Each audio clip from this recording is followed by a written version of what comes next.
Hello, ಎಲ್ಲರಿಗೂ ನಮಸ್ಕಾರ.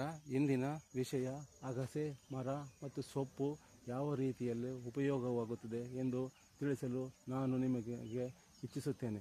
ಈ ಅಗಸೆಕಾಯಿಯು ಎಳೆಯ ಕಾಯಿಯಾಗಿದ್ದರೆ ಅದು ಆರೋಗ್ಯಕ್ಕೆ ತುಂಬ ಒಳ್ಳೆಯ ಔಷಧಿಯಾಗಿದೆ. ಅಲ್ಲದೆ ಈ ಸೊಪ್ಪು ಸಹ ಒಳ್ಳೆಯ ಔಷಧಿಯಾಗಿದೆ. ಅಲ್ಲದೆ ಈ ಒಣಗಿದ ಬೀಜಗಳು ಸಹ ಜನಗಳಿಗೆ ತುಂಬ ಉಪಯುಕ್ತವಾದ ಔಷಧಿಯಾಗಿದೆ.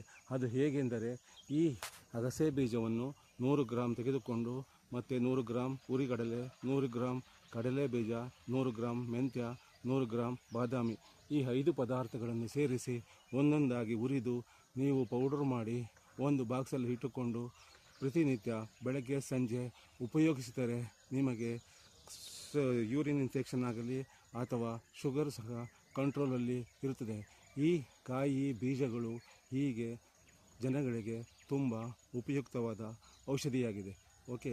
ಅಲ್ಲದೆ ರೈತರು ಈ ಕಾಯಿಯ ಬೀಜಗಳನ್ನು 1 kgಗೆ 500ರಿಂದ 600 ರೂಪಾಯಿಗೆ ಮಾರಾಟ ಮಾಡುತ್ತಾರೆ. ಈ ಸೊಪ್ಪು ಸಹ ಮಾರ್ಕೆಟ್ಗಳಲ್ಲಿ ಮಾರುತ್ತಾರೆ. ಇದನ್ನು ನೀವು ತೆಗೆದುಕೊಂಡು ಹೋಗಿ ಉಪಯೋಗಿಸಬಹುದು. ಅಲ್ಲದೆ ನಾವು ಅತಿ ಹೆಚ್ಚಾಗಿ ಈ ಸೊಪ್ಪನ್ನು ಬೆಳೆಯುವುದರಿಂದ ಮೇಕೆ, ಕುರಿ ಹಾಗೂ ಹಸುಗಳಿಗೆ ತಿನ್ನಲು ಉಪಯೋಗಿಸುತ್ತೇವೆ. ಅಲ್ಲದೆ ಈ ಅಗಸೆ ಮರವು 2 ಜಾತಿಯಿಂದ ಕೂಡಿರುತ್ತದೆ. ಒಂದು ಕೆಂಪು ಅಗಸೆ, ಇನ್ನೊಂದು ಬ್ರೌನ್ ಕಲರ್.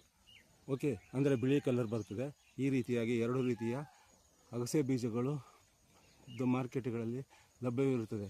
ಓಕೆ, ಹೀಗೆ ನೀವು ಈ ಅಗಸೆ ಬೀಜವನ್ನು ಉಪಯೋಗಿಸಬಹುದು. ಇದು ಯಾವುದೇ ರೀತಿಯ ಸೈಡ್ ಎಫೆಕ್ಟ್ ಇರುವುದಿಲ್ಲ. ಓಕೆ, ಈ ಮಾಹಿತಿ ನಿಮಗೆ ಇಷ್ಟವಾದರೆ ಒಂದು ಲೈಕ್ ಕೊಟ್ಟು ಶೇರ್ ಮಾಡಿ. ಧನ್ಯವಾದಗಳು.